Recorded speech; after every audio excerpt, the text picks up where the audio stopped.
Welcome to the last day of the panel. I'm Craig Vercruysse, and Brian provided an introduction of me. I think I'd like to start this panel out with just a brief personal story, and then I'd like our wonderful panelists here to introduce themselves.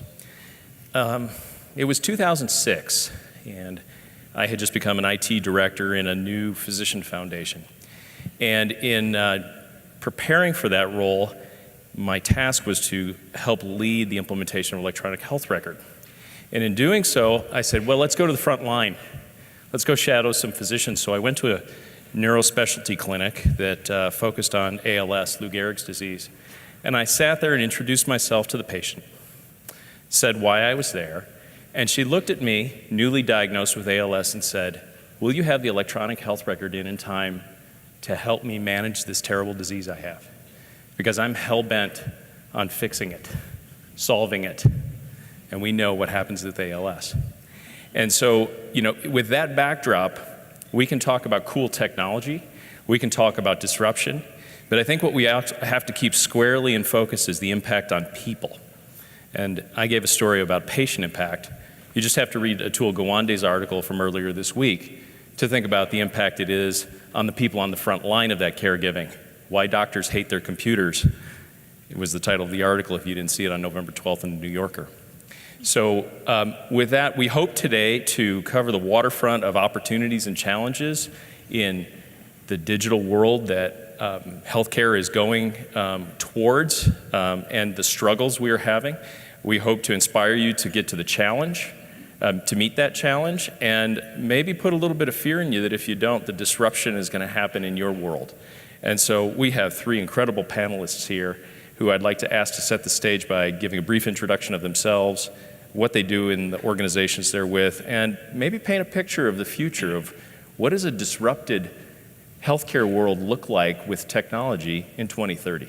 So, Indu, would you like to start? Sure.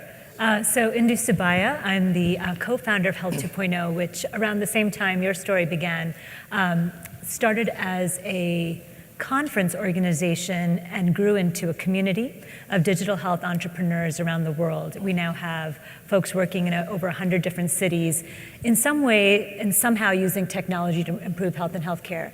And I think at the core of Health 2.0 and how its history diverged from, I would say, the traditional health IT universe is that there were three fundamental criteria that were important to us as we looked at technology. One was the technology user-centered? Number two, did it play well with others in the ecosystem? And number three, did it use data in some way to drive intelligent decision-making, regardless of who the decision maker was? And that was the rubric around how we framed what would later become the digital health economy we're talking about today. In terms of my role, after about 10 years of running Health 2.0 as its CEO, we've now been acquired by HIMSS, the large health IT association in the industry, last year, and I lead our organization within a broader framework of health IT overall. And I kind of joke that the Health 2.0 and HIMSS coming together is kind of a microcosm of what's going on in our industry at large as existing incumbents have to adapt very rapidly to new environments. In terms of a vision for the future, so in 2030, if I were to be really daring, I would say I, as a citizen, a layperson in the community, would have control over my health data, possibly using something like a blockchain ledger. I would have the ability to use or contribute it in a way that I had more control over.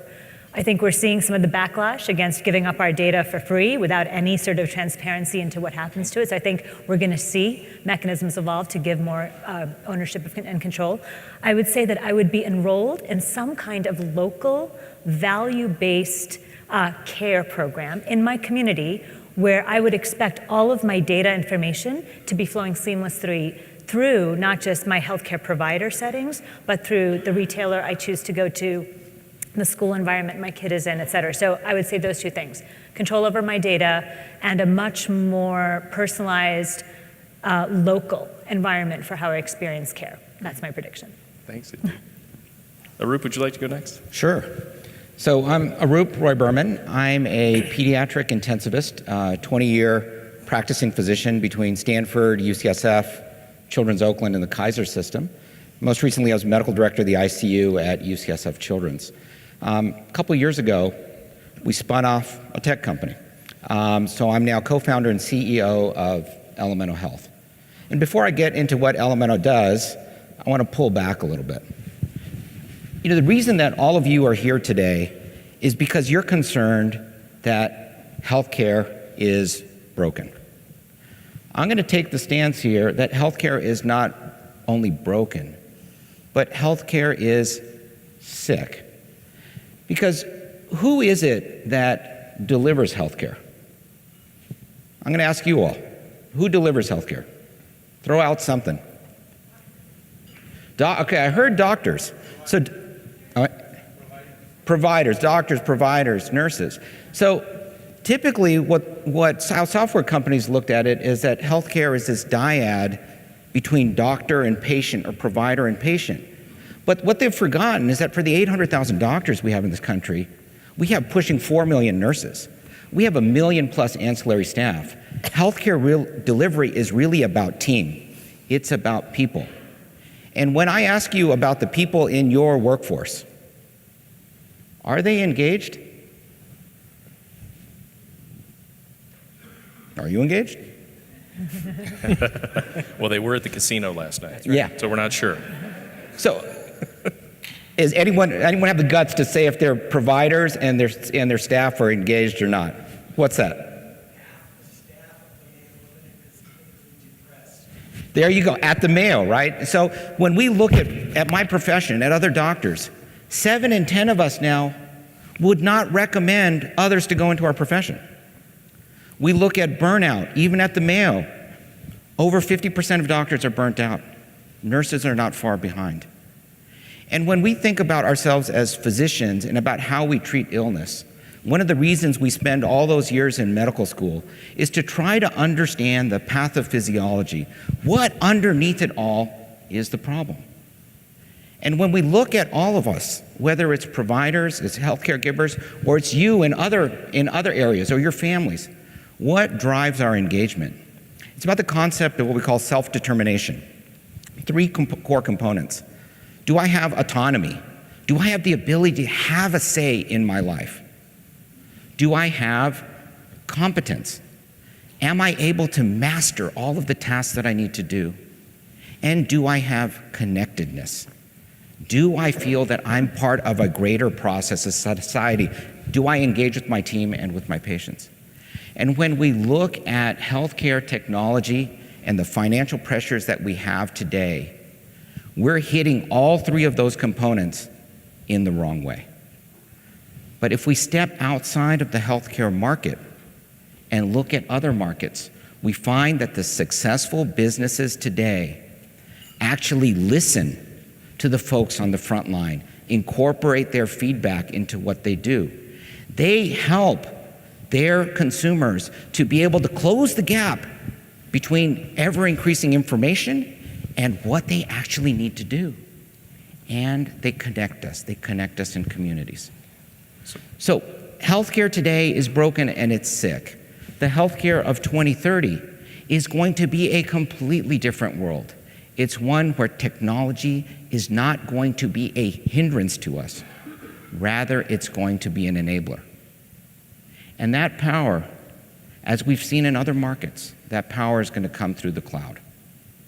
And at Elemeno Health, that's what we believe in. That's why I, after 20 years of practice, made the leap to start a company to be able to actually engage, empower, and enable our frontline staff so that they can be the best that they can be and restore the joy to that precious relationship of providing care to your peers.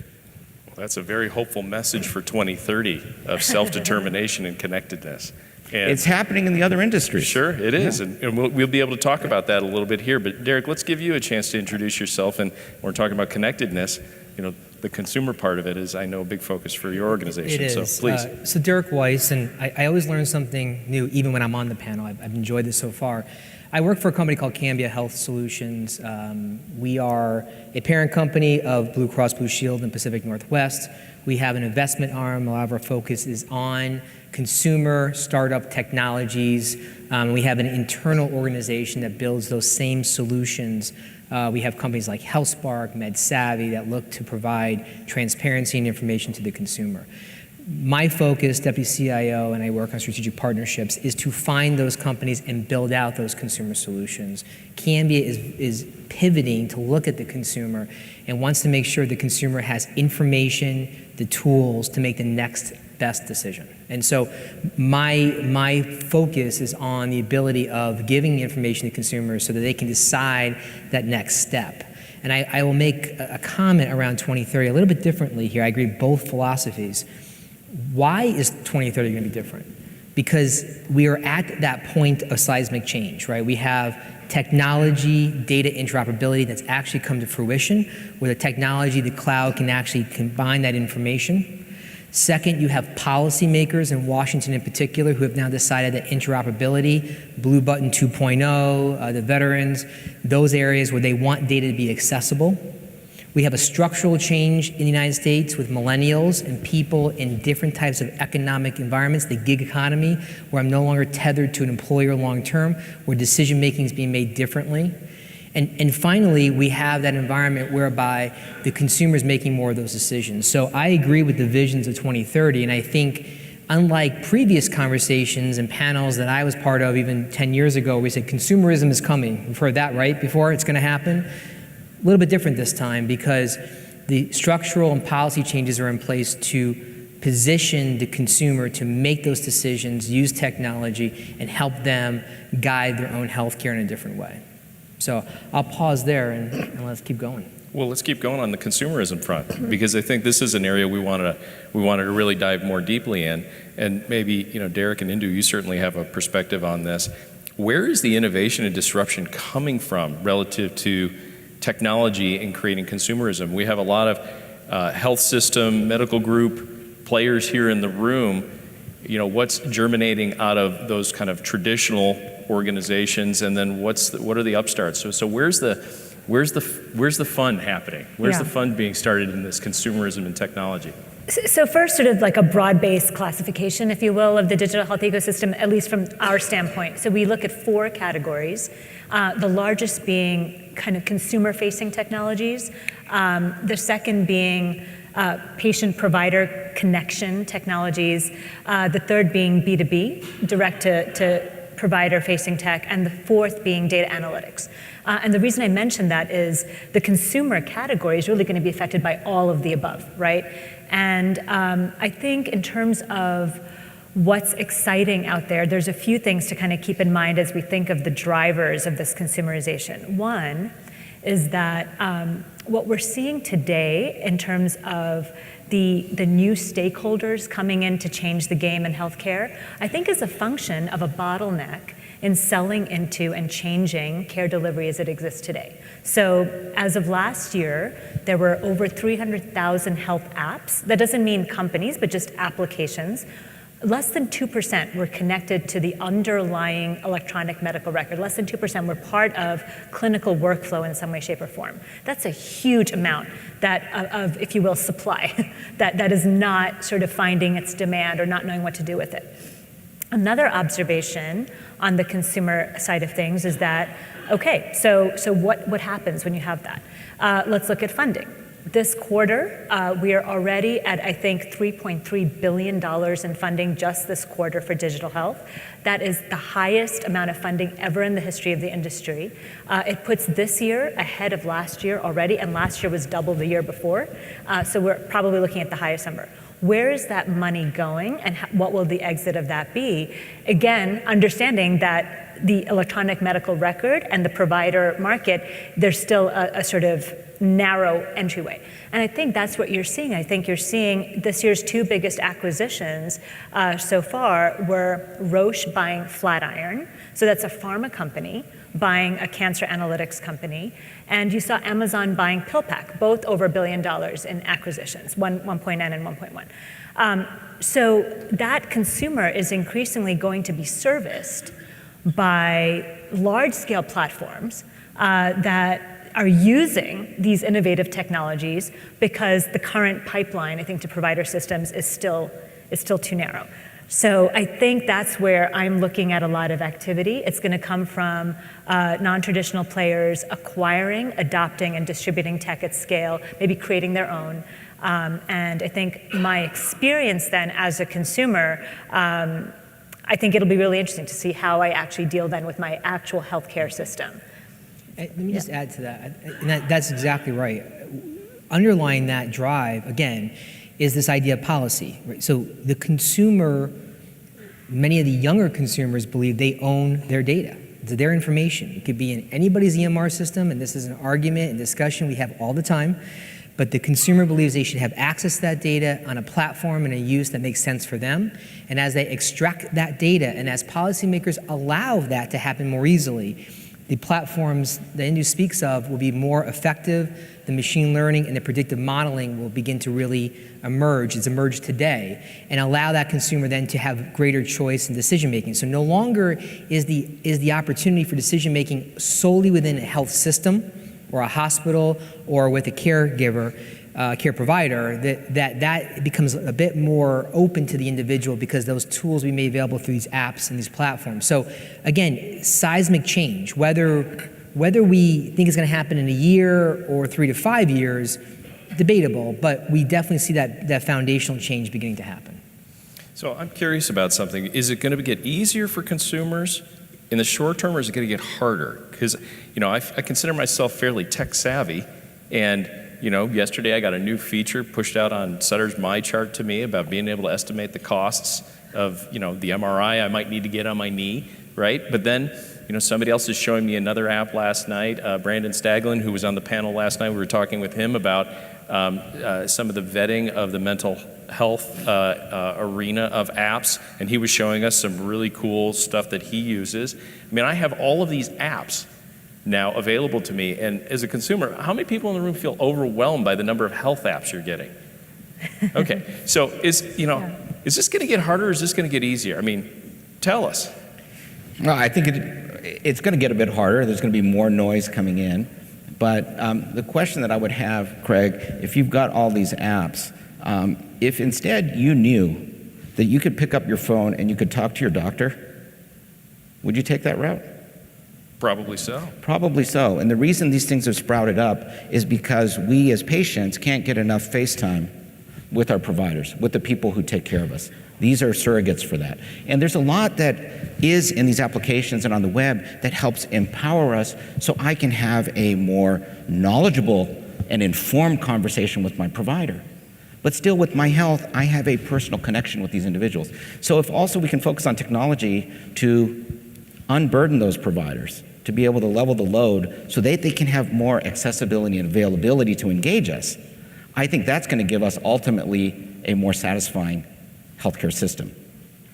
And that idea of navigating the healthcare system, the personal journey is key.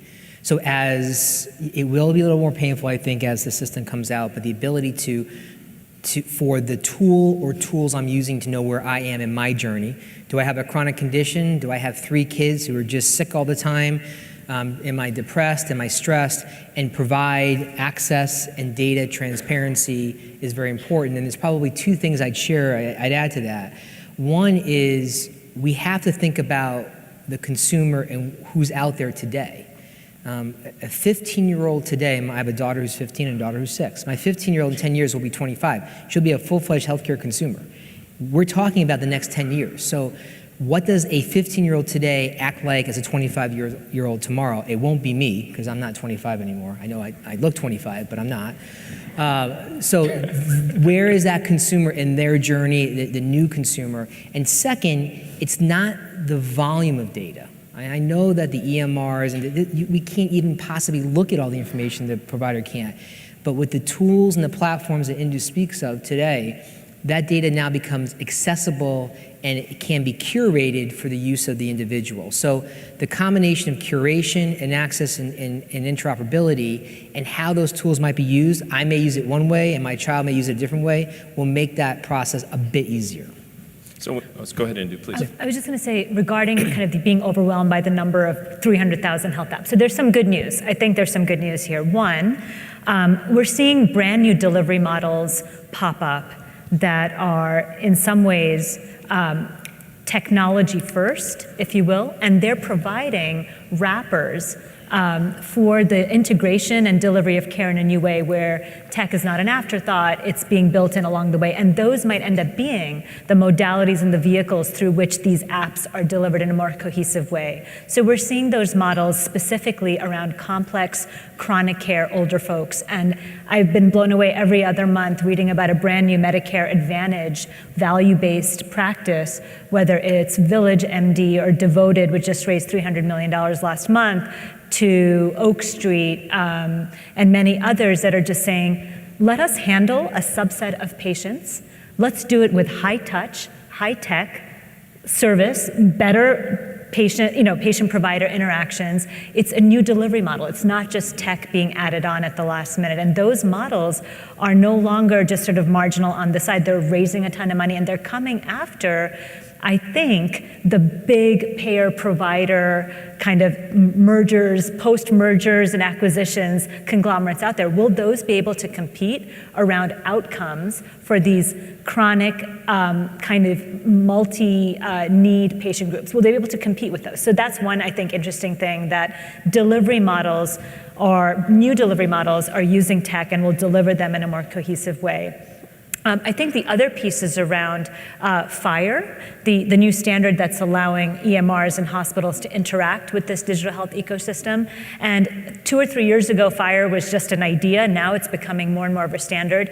I think we did a little bit of survey work here, and we asked tech entrepreneurs, how available is this standard for you to access the EMR data and plug in more seamlessly? They're saying about 60% of systems are letting them actually read data from the EMR, but not necessarily write to it. So that is still an evolution that we're going to see playing out. But if that doesn't change, if the ability for the EMR to really interoperate with these innovative apps, if that doesn't move fast enough, I think we will remain in a world of being overwhelmed with too much. But those are two ways that I think we're getting away from the fire hose and offering better consumer and patient experiences, new care delivery models, and then the adoption of FHIR, which allows the EMR to interact more seamlessly with these new apps. Well, this notion of interoperability is just one thing that I've been on a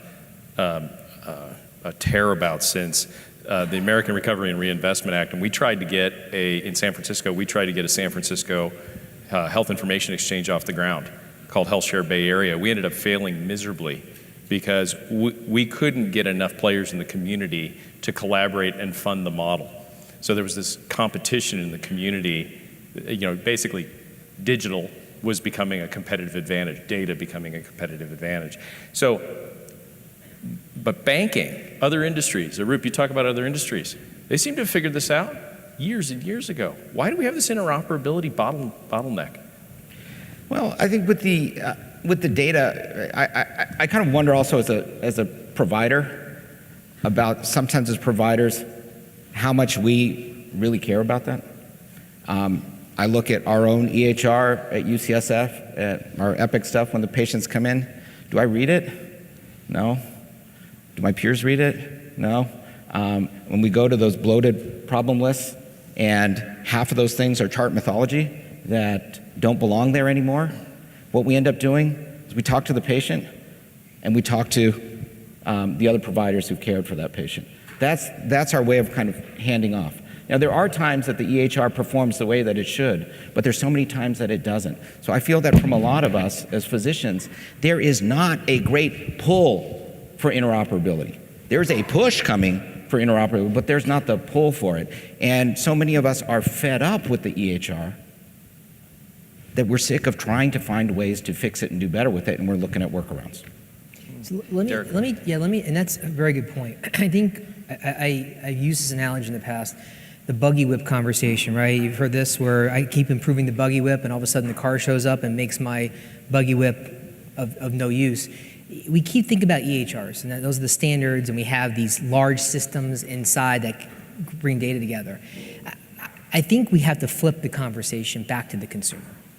That the goal here is that the consumer, when interacting with their care providers, they may be in the same system, they may not be in the same system. It may be 3 o'clock in the morning and it may be something entirely different, is able to effectively articulate to the person they're speaking with what's going on in their lives. What's the medication I'm taking? What have I been told? What happened over here? So that care is rendered effectively and efficiently. And I think we flip that conversation. It's not about making EMRs better. It's not about connecting large swaths of information. It's about allowing the consumer to pull those pieces that make sense for them and their families. Now, that's both, I think, very promising.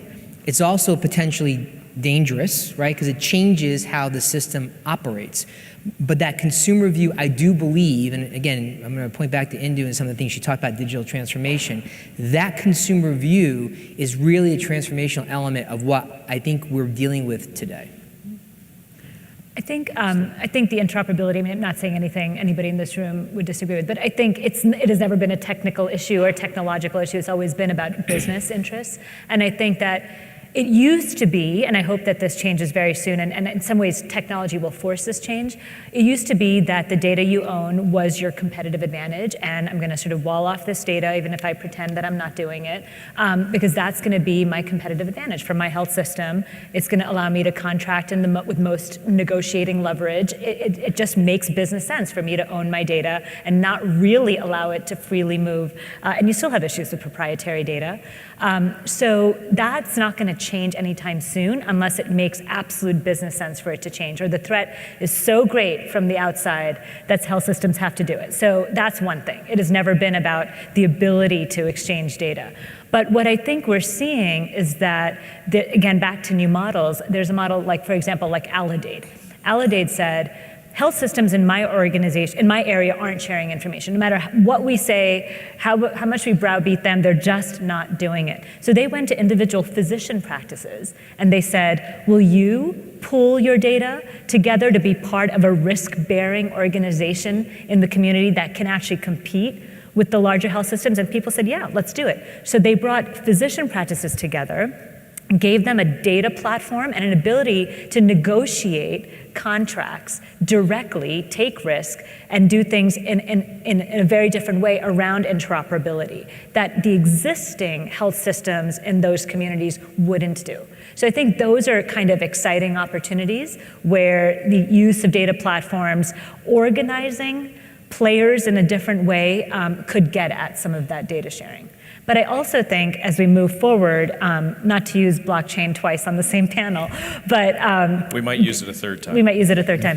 But I do think there's something around the ownership of data coming back to the consumer in a sophisticated way, at which point it shouldn't be a competitive advantage for any one health system to own my data. Compete on something else. Compete on my experience and compete on outcomes. Thank you.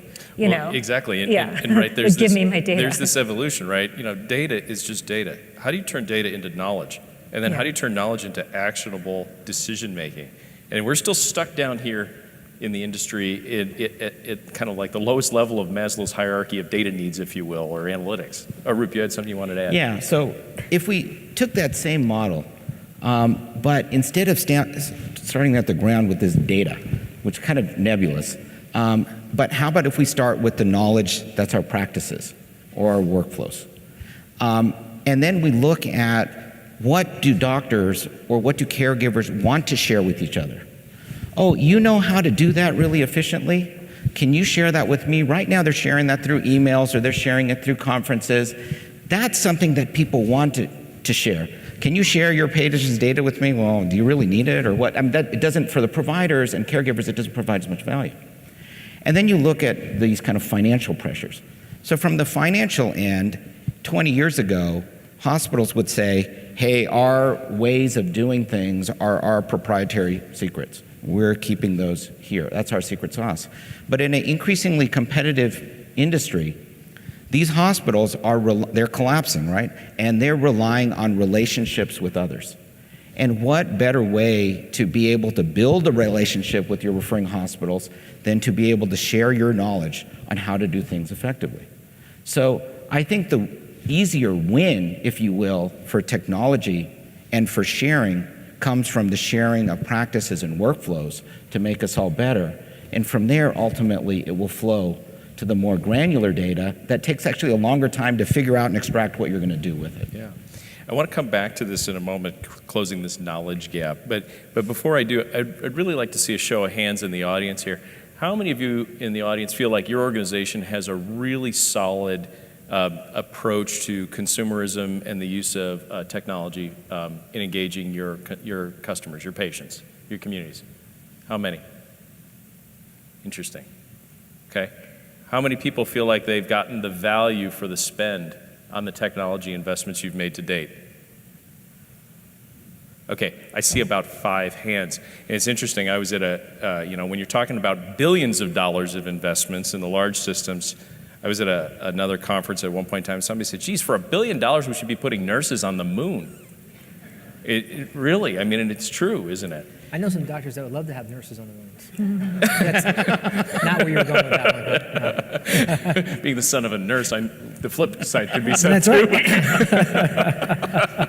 Right. But so before we move into the workforce and how it's being shaped by technology, what advice would you have for the folks in the room who didn't raise their hands? They're not getting the value out of the technology, and they don't feel like they have a good approach to technology with consumer stickiness and engagement. What advice would you give them? Partner with, invest in, pay attention to, shape strategy. It's wide open. What advice would you give? So why don't you talk to your users? Talk to your users, whether your users are your consumers, your patients, or your users are your staff who are using your technology. Ask them what it is that they really want. Ask them with the solutions that you have put out there, what can you do to make it better? There's a lot of people on the outside who are saying, oh, this is what you need. Well, I'm curious how many of your organizations have really made a concerted effort to ask those users, what do you really want from us? And then turn around and try to deliver on that. Well, that's a novel idea and gets away from on time, on budget with the next release, right? Or the next install. Other advice? Yeah, a few different things. So I'd be curious, you asked 2 things. You said, how many people feel the organization is doing as well as it could be on consumer engagement, and then are you getting the return on the spend on tech? I think in terms of consumer engagement, again, just to go back to the data we cited, consumers are engaged in their health. That story is being told by the adoption of and use of health applications and technologies outside the care delivery environment. That is happening. 23andMe just raised another $300 million this quarter. People are getting their genome sequenced. They're engaged. They're doing diagnostic tests virtually. They're tracking their health. They are sharing in online communities when they have health conditions such as cancer and MS. So I don't want to hear that consumers are not engaged. If they're not engaged with the organization, that's different. But consumers are engaged in their health. I'm going to argue that. And I think that then it raises the question of what is the organization doing to engage those already engaged consumers? And I think that comes down to, does that mean just giving them a patient portal on Epic? Is that the definition? What is the definition of consumer engagement with the health system? And then I would say, if it is, first define what you mean by that. I think second, that we're seeing within organizations, we're maybe seeing more return at the local department level and in local specialties. So we're seeing digital health tech being absorbed in the ICU and having phenomenal results for that floor in that hospital, or in the outpatient setting, right, or in the emergency room. So what we're seeing are these pockets of things that are working incredibly well, and the decision makers are often clinicians. They're trying something new and they're experimenting. They're doing a pilot. I would say to follow those little lights around the organization and say, could something like this be scaled? What would it take to do that? But it exists. It probably exists in your organizations at the departmental level, in individual groups. And I think finally, in terms of spend, most companies coming out of the world of the next generation of digital health are willing to go at risk. They're willing to even pay for pilots sometimes. They can co-develop. They can take your time and energy as part of an investment model. There are as many models out there as there are, innovative ideas. And I think just asking them. So to me, it shouldn't be about $1 billion for consumer engagement. There's a lot more low-hanging fruit. I take just one issue with that. And that is when we look at, as also being a tech entrepreneur, when we look at people who are coming in with digital health, there's an expectation of hospital organizations that a company that's coming in, the ones that are trying to innovate, my history is the device manufacturers, it's the pharma companies, it's these companies with tremendous capital behind them. Technology, the promise of technology is that it can deliver on value very cheap. And when these companies are coming with a good idea, when they get squeezed about, you're gonna have to pay to work with us, that is a huge turnoff. Rather, if you see value in what you're doing, I take the angle that the hospital should say, yes, let's find a place. I like that. I get your value prop. I'm going to help you to do this, not that I'm going to squeeze you for it. Yeah. So I'm not in the system environment, but what I would say is look outside the traditional channels. I think that's what you're hearing here. Enterprise solutions, rip and replace, probably is not the way of the future. There are ways to innovate and be effective at the local level, the department level. With interoperability, it's not just between your organization and the outside world. That also can happen internally. You think about your core systems, systems of record. You could use interoperability standards to then create engagement systems and transfer information without having to replace entire environments. So there are a lot of very successful consumer organizations, some really big, some very small, that can be applied to and is being applied to our health environment. My challenge is don't look to the traditional environment, look to those that have worked with consumers and industries outside of healthcare that have found success in transfer of data and information in a more structured environment, microservices, things of that nature. That's where I think we'll be over the next 3 to 5 years. And I think, so one thing that I hear a lot from even health plans and large, providers is it's overwhelming because these digital health companies, I keep getting 100 emails a day, I can't take it anymore. It's irritating, and you kind of zone out. And I would say the danger in that, the way we have to be creative about that. We've got to figure out how to solve that problem together. The danger in ignoring it and considering it a lot of noise to signal, right? You hear that a lot, is that those companies are going to go elsewhere, beginning and end of discussion. So right now, about 60% of companies founded last year in the digital health ecosystem in 2017 are still trying to sell to providers. 60% are trying to do that. Sales cycles are about 1.5 to 2 years. Many will not make it. So they will not just die. They will go to other places. They will go to employers. They will go to plans. They will go to pharma. They will go to CVS, Aetna. They will go, to other places. And what's happening is that the ability to deliver on outcomes is changing in smaller environments. So my advice would be to not see it as sort of a deluge, but to find mechanisms in your organization to streamline, have processes for how you vet innovation, be creative about partnership models, and do experiments yourself because those are getting done. And just a few examples, we're now in a world where the evidence in digital health exists, and I'll give a few just examples of outcomes-based initiatives that have resulted in actual patient care benefits out of digital health. And these are important. So I don't know if Susan Dentzer yesterday mentioned Medically Home, but this is an organization that takes the hospital to the home, literally recreates an environment. 30% of traditional hospital admissions could be serviced better in the home with sensors, protocols, back and forth with nurses and doctors, 30% of admissions, and now have a partnership with Atrius Health, among others, to further prove out the model. There was one company that started house calls, right? Remember the old days of house calls called Heal, and everybody laughed, like, are people really gonna do that again? They had something like 200 house calls in 2015. They're up to 70,000 now. and they have contracts with Google and huge employers, multiple health plans. They use tech-enabled platforms. They only send the doctor out when they need to. Someone will be at your house in like 10 minutes. You pay out of pocket about $100 a visit, and they use home monitoring so that you then follow up on the care so that once the doctor leaves, they can still monitor what's going on and check in with you, right? That model has grown in the last few years. We've seen Omada Health, one of the new digital therapeutic platforms. They started a non-in-person diabetes monitoring program with technology.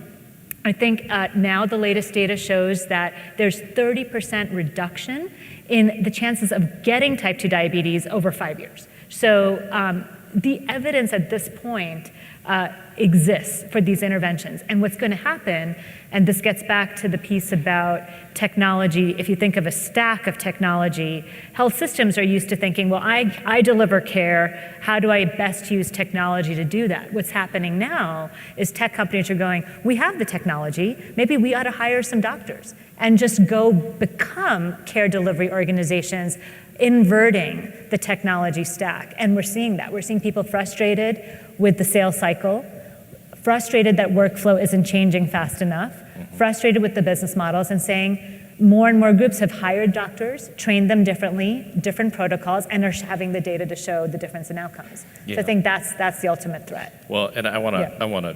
put a triple underline under what you were saying about department level and the process. It's about the process, Yeah. right? Can you and your organizations actually look at the delivery system that you have from a process orientation and have the process and what you wanted to achieve in elimination of waste dictate what you need the technology to do and what you need technology innovation to create, as opposed to the other way around, which is usually the solution looking for a problem scenario that we have seen. I came out of banking earlier in my career, and when I made the turn into healthcare IT, it was like going backwards in time 15 years because we forgot about this basic thing called business requirements before system requirements.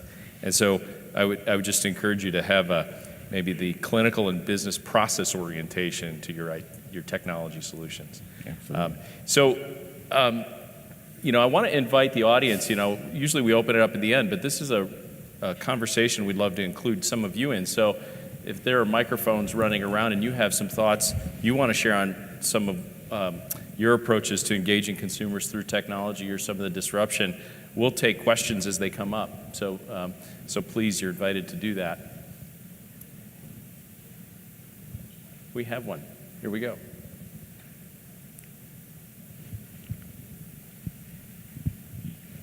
Keep your hand. Hi, well, you can holler it out. I'll repeat the question. So in engineering... Oh, here we go. Thanks, Michaela. In engineering, when one is faced with a problem you don't know how to solve, you have to look at what's called first principles. Biologists and life sciences people weren't trained that way, so we tend not to do it. So I'd like to ask a question, which is, what fundamental assumptions are the folks on the stage operating from? So let me give you an example. And I admit I have a bias in asking the question, but the example might be helpful. In theory, any Blue Cross Blue Shield is kind of irrelevant because they sell lists of doctors. That's a database that could be automated. They make their money from then taking that list out and processing claims. Another thing could be automated.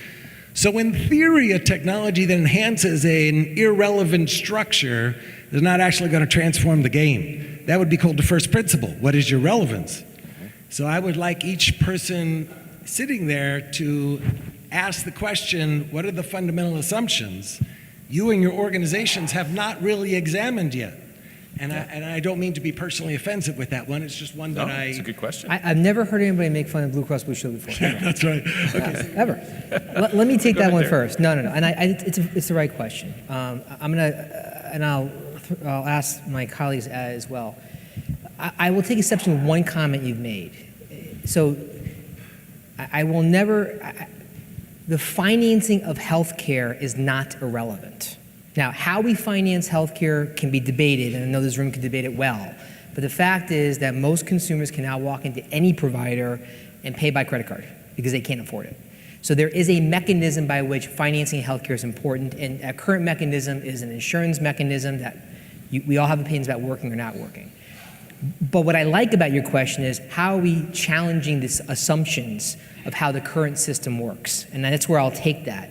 I think financing is important, but it's not the most important part. It's a piece of the puzzle.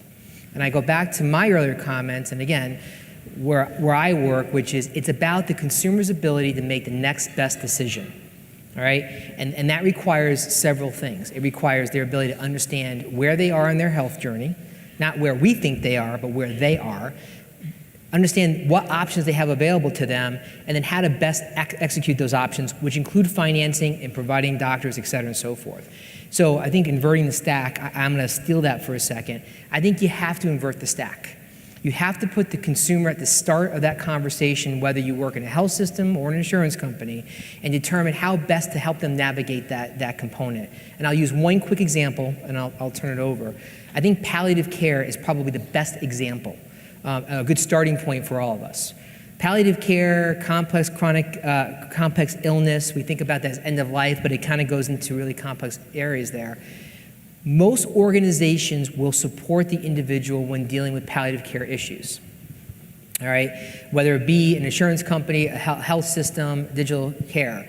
And in that scenario, what's most important is the consumer is able to communicate with their care team, understands what it is that they want out of the palliative care environment, and that the system, the financing, the care team, the pharmaceutical companies, all those pieces come together. That is an area where I'm focused, my company's focused, but more importantly, it allows us to test some of that inverting the stack conversation to see how we can really support the consumer during that journey and get out of some of this argument around how we best deliver care to other components. So it's the right question. And I think we have to really look at it from the consumer perspective and challenge all those assumptions. But I'll throw it over for comments. I think, taking this from the technology company perspective, I think most companies today are playing a hybrid game. They're assuming that fee for service and all that goes into just basically volume is still very much the way business is done in a lot of places. And whichever statistic you want to cite, it's still north of 50%, maybe it's 60%, maybe it's 70%. But I think those companies are willing to sell technology into old systems and old structures, in some senses perpetuating perhaps some bad behaviors. But I think the best of breed are ultimately focused on value-based models and these sort of alternate payment models and outcomes-based models. So I think that today most investors aren't looking at companies that have all of their bets placed on value-oriented models. They're looking for people who can play a hybrid game until things change, or maybe a direct-to-consumer game in the far future. Which I see kind of coming back, actually. Right. After sort of 10 years of it going the other way. Yeah. Arup, first principles question. Yeah, with some of the, fundamental models or old models that we have, healthcare is inherently risk averse, right? It's first, do no harm. And so it's very hard to drive change. We always maintain the status quo. And in healthcare, we're a very old power industry, one where the decisions are made at the top, was given to the directors, to the managers, to the caregivers. All right, this is what you need to do. And the insurance companies, the ones who are paying, saying we're going to pay for X, Y, and Z, is helping the CEO and CFO decide, okay, what do I want my people to do? But if we go back to the model that we're talking about here, the future and what's happening now of consumerism, if we start to listen to that consumer, and the consumer can start to say, this is what I want, this is what I need, and somebody's listening. And the frontline staff are saying, this is what my patient needs. And the directors hear that, and it works its way back up. Now you've got a much more engaged community. This is a community that's not just passively consuming information and being told what to do. They're actually able to share, to curate, to help to produce the knowledge that's needed to create a better system. And those consumers that are at the bottom of this pyramid and driving it up, they're also the ones who pay for the insurance. And that's the way that I think that, when the consumers start demanding, this is what I need, and the front lines demand, this is what I need, I believe that the payer incentives, if you will, can change to align with that. Good. Thank you all. Good question. This question goes back to some of the comments you shared about the kind of your vision of 2030 and how that might look. You know, there's comments about cloud-based, that's kind of the direction, and then, you know, having kind of a community where you have access to all the data. Can you speak a little bit to some of the kind of the safety risk side of it? You know, we've heard in recent years about all the ransomware attacks and the hacking risks and et cetera. So from a consumer perspective, you know, what are some things you're seeing or you think should be there that would help kind of minimize some of those risks as we go more and more online and more digital? Yeah, this was some of the conversations some of us were having last night at the cocktail hour of, you know, our mindset around our privacy and then the tool set that might exist to help us and what consumers need there. So, thoughts? Yeah, so if we broke down kind of technology and this data into two groups, what's the data that is about me, my protected health information, my PHI? And there's obviously a lot of concerns around that. There's a lot of barriers around that make that data much more difficult to work with. But if we think about the EHR as this a patient-centered record of what we've done and what we need to do, there's a whole nother world that is complementing that. That's about staff and how to actually do it. It's about practices. Now, when you're talking about how do I empower my staff, how do I get them knowledge through technology, that's something that we can do, and we give our consumers knowledge through technology. Spreading that knowledge has very little risk. There's nothing that we're tracking there. Why is it that we have started our digital journey in medicine by tackling the one that's got the most barriers on it? How about instead we put some more emphasis on passing through the knowledge on clinical diagnosis, clinical therapies, the how to do it, not just for the patients, but for the providers, for the staff. That's the area that I believe is really ripe for growth and through the cloud because of the lack of those types of security concerns. It's an interesting dynamic you're setting up here, Arup, between, you know, the privacy question, how much do I give, and is the value of the knowledge acquisition outweigh that risk? Mm-hmm. And how does that differ maybe across patient types or patient populations? But then, you know, is there some mechanisms in there that allow us to mitigate this risk? And what do you think, Indu? Well, I would argue that right now, even without thinking specifically about PHI or health data, our health data exists in the cloud, and Amazon and a Facebook and a Google know more about our health in a sense. So this concept of a digital footprint or digital dust, we've got AI being able to analyze a tweet, you know, when I left the house. We have predictors of suicidality based on your phone just giving passive signals back to algorithms. So I would argue that information about my health already exists and is being analyzed, and there's a sort of profile, if you will, of my health in any one of these large kind of just consumer platforms to begin with. I think what you're asking, though, is as we think about more explicitly sharing health data from the provider setting, will privacy and security concerns be greater? I think that currently, if you look at everything that happened in Katrina, everything that's happened with every sort of natural disaster we've had in this country, we've seen how fundamentally not secure paper-based records are. And I think that the tragedy there of health systems desperately trying to help people on the ground in these moments, not having access, I think you're gonna see consumers, I think, getting increasingly more concerned about access and liquidity than about maybe over-regulating on privacy and security. That said, though, the current backlash against Facebook and others, I think you're also going to see a growing groundswell of consumer organizations or the media or the public saying, you can't just do whatever with the data. You need protocols, you need to publish, you need to tell us, we need to have controls to allow this and that. So I think you're going to see both things happen. And as more digital health technologies slowly come under the FDA, maybe not for FDA approval, but FDA clearance or that sort of like vague FDA zone because they're collecting clinical data, I think you're going to see more regulation and hopefully sensible regulation about this. but in a good way that protects consumers. And we've had HIPAA all these years. How much has that helped us? You know. Well, I picked up the term digital dust in this conversation. Yeah. Does that mean I have to hire a digital housekeeper now? I think it's too late. I think the Rosie, dust it was is Rosie starting. of the Jetsons, wasn't it? There's a lot of dust out there. There is a lot of dust out there. So there's as many opinions on this as there is people in the room, right? And so I think Indu's absolutely correct. There is an element of security. If I have electronic data, I should believe it's secure, like my banking information is secure. Yeah. The cloud does. The cloud environments are going to help us with that. They're actually, in theory, more secure. I won't get into that piece of it because data is usually pulled apart and not stored in one place, but that needs to continue.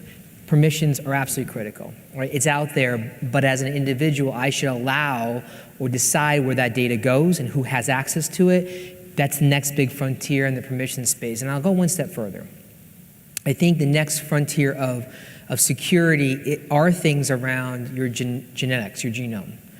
That is who you are. And so one of the things we've been exploring is the complexity of that. Do you allow somebody to map your genome, 23andMe, could be somebody else? Where does that get stored? We don't even know what that can offer in the future. So some of the data today about my blood pressure or how far I jogged or didn't jog in my case is interesting and could be problematic in the near term, but some of the things coming up could be problematic in the long term. And we have to allow consumers to understand that and secure that in a way that ensures it doesn't become an issue in the future. So I don't have an answer, but I think it's something that we all need to be thinking about as we go down this journey. So thank you for that question, and thank you for setting up the knowledge versus privacy trade-off. Let's move to the knowledge side of this, Arup.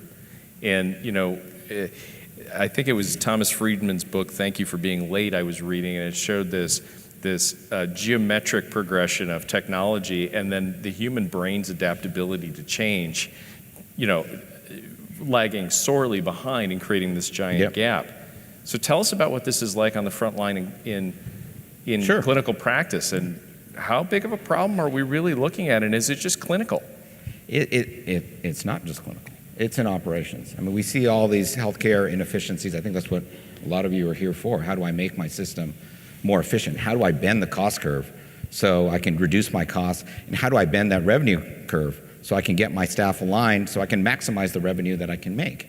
And all of that has to do with the alignment of people, whether it is your clerical workforce, your financial workforce, it's your patient care workforce.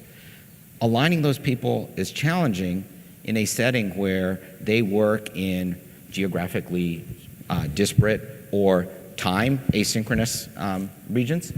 And we're challenged by the ever increasing burden of knowledge that, like you said, is growing exponentially. So I would say when I started my career in clinical medicine some 20 years ago, we were starting to see that, where the folks on the front lines were like, the nurses from the generation before said, yeah, I used to be able to master everything that I was trained because I only had to do this many things.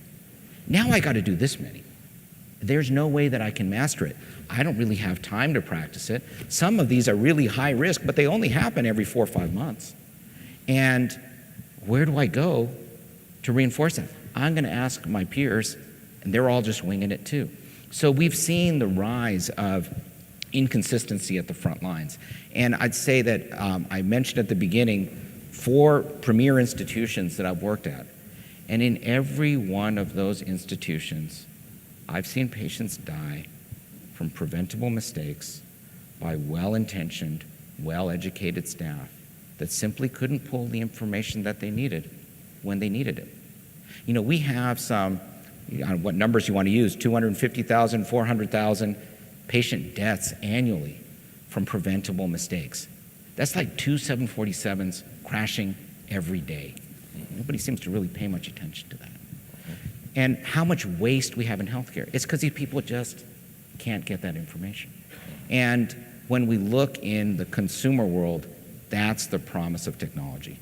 Get me the information I need on demand when I need it, and give it to me in a way that I can consume it in the moment. So that's where my passion is here with healthcare. But that problem that you see is getting bigger and bigger, and it is not going away. And I appreciate that connection you just made between that gap, creating impact, an adverse event, and AKA people dying because of it, and it's preventable. Absolutely. I mean, we can go into a whole conversation, maybe it's a panel for next year, but how do you take and close that knowledge gap, the precursors to true AI or machine learning AI as applied here. I mean, the sensors that are proliferating through Internet of Things, there's a whole host of things we could probably talk about in this space, but we're going to be running out of time here in about 7 minutes, so I want to make sure we have more room for questions from our audience. Carly, we've got someone back here. Thank you very much. This has truly been a fascinating conversation. I'm the head of a small private surgical group, 7 providers, and we have the problem and the pressure of having to have the EMR that costs us over 6 figures a year, and it does nothing for us. And as I'm listening to you talking about the innovation, I have a question, because it always occurs to me that if someone would just free me up so that I would use that 6 figures a year to buy some of the components that's necessary to communicate with other offices, with hospitals, I would be much better. Does the mandate to have the current EMRs, be it Epic, be it Athena, is that a hindrance to what you're trying to provide? Would it be better if politically, does it help you to have those enforced, or would we better off not having those and just mandate that we do things electronically, that we have secure connections with people we deal with? Because it really seems to me that it's not only doesn't work, but it gets in the way of us using things that we ourselves can make a little bit more productive and constructive. Good question. Yeah, maybe I'll jump on that one first. My wife, she's a child neurologist, and after implementation of the EHR, I've seen her many times to tears working on her charts late at night, asking about, why the hell am I doing this? This is not what I signed up for. So I appreciate the pain that you're talking about with the current EHR systems. It is going to get better, but how many folks are going to be able to stick around to be able to see when it does get better? As a clinician, again, just speaking from my world, not from the finance end and not from the other data that comes out of the EHR, but as a clinician, if I had a choice as to where to put my information, all I want is just to know that short list of what are the patient's problems, what are their drugs, thank you very much. If I have a record of that, I would rather invest in technologies that help me to be a better doctor, to help my nurses to be better nurses, to help us to be a better team. But the ship with the EHR has already sailed, so that's a whole nother challenge. It's a wonderful question, not one I thought about. I'm not an expert in EHRs, but I'll say this. I do believe the technology is being built to disrupt that environment, right? So again, you think about enterprise solutions. Most solutions today are not enterprise. They're microservice, plug and play, adaptable, choose your own adventure, right? Lego blocks. I don't know that we're there yet, but I think we're headed down that path. So it's certainly an area where somebody will come along and disrupt it. It might be a great business model, actually. But again, I think the foundation's there. The question is, how long will it take for us to move along that curve? And I think that's still an open question. Well, and having implemented several EHRs myself, and we do a lot of work with the process redesign to try and take control of the technology, I think all of us in this room who have operated healthcare delivery systems are complicit. We have not actually organized ourselves in a way to say it is the clinical pathways, it is the business processes that drive the technology requirements, not the other way around. So I think if you want to take control, I mean, this idea of mandate feels a little bit of powerlessness in it. And so take the power back. You own the operation. You write the checks. We should have choice in this regard. And we're working with clients right now where literally I'm talking to heads of $2 billion organizations who are saying, we just see that we're tracking green for this implementation. Well, but did you think about downtime procedures? Did you think about disaster planning? Did you think about physician readiness? Did you think about all the people change management? And no, that's not on the dashboard of how we're doing in the implementation. Well, who are you listening to? You run the operation. So I think it's incumbent upon all of us to empower the people who are the stewards of this precious resource called our healthcare delivery system on behalf of patients to take control of the technology, because we haven't in this industry. Craig, to your point, if we look at the National Health Service in the UK, about 50% of their hospitals are on a electronic health record. There's about 50% roughly that are still on paper. And there's a growing minority of chief strategy officers, digital strategy officers across NHS who are saying, to your point back there, hey, hold on. Should our first step to digitization be the EHR in the state that it is right now? Great question. Or should our first step to digitization be the simple digitization of our workflows and allowing us then to simply standardize best practices across our group? If we do that, we'll do a lot to just move the needle towards better care. Well, and that'll go back to the first principle conversation when, the resounding response of this panel was really put the patient first. Yeah. Don't put the documentation and the compliance first. Put the patient first. Yeah. Other questions? We have time for a couple more. Yeah, please. My question revolves around the blockchain technology. We listened to the comments about EHR not being compatible, whether it be Epic, CERN, or whatever that is, the ability to get it within an organization so that you have real-time information data. So I'm curious as to your thoughts on the compatibility of blockchain real in the future. I know there's organizations out there like simplyvitalhealth.com that is doing real work where your information is stored real time and can actually be off the blockchain as well, but would be worldwide in regards to access.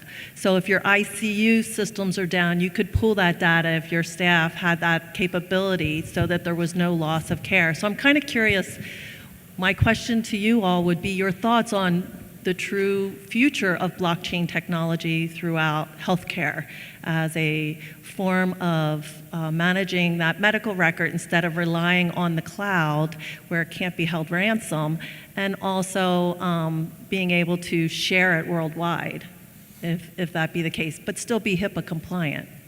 Indu, we knew blockchain would come up a third time, wouldn't we? It's interesting.